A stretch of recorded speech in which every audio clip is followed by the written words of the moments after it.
ततला कड़े भाजी होछि संबलपुर जिला आकाशर सते जेमिति निया वर्षा होछि। गतकाली जिल्लार तापमात्रा 42 डिग्री रु अधिक थिला। गत किछि दिन हेबो जिल्ला रे असह्य गुळुगुळी सह गरम अनुभूत होछि। असह्य खरा जोगु सकाळ 10 रु खाँ खाँ लागुछि रास्ताघाट। लोकमाने कला चश्मा और मुंडरे ओदा गामुछा घोड़े होई जाउछंती। अति जरूरी काम नहेले घरु बाहरु नाहांती लोके। ठंडा पानीय सह दहीबरा आखुरस तरभुज परी खाद्य खाउछंती। गोटे पटे खरा अन्यपटे पानीय जल समस्या अवस्था को आहुरी द्विगुणित करिछि। विभिन्न गाँव में पानीय जल समस्या देखा देछि। नदी कूଅ पोखरी सबु सुखी गलानी। खरार तातीकु नै संबलपुर जिला रेढ़ाखोल ब्लॉक कदलीगढ़ साप्ताहिक बजार लोकंक सह अधिक आलोचना करिसेंती हम रेढ़ाखोल रिपोर्टर जसवंत नारायण साहू। एई किछि दिन हला संबलपुर जिला रे तापमात्रा धीरे धीरे बढ़ी चली।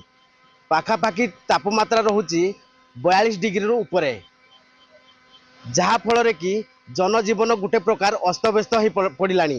तो यहाकू नहीं मु रेढ़ाखोल कदलीगढ़ साप्ताहिक बजार निकट रे अच्छी वर्तमान। तो मो सहित किछि जनसाधारण अच्छा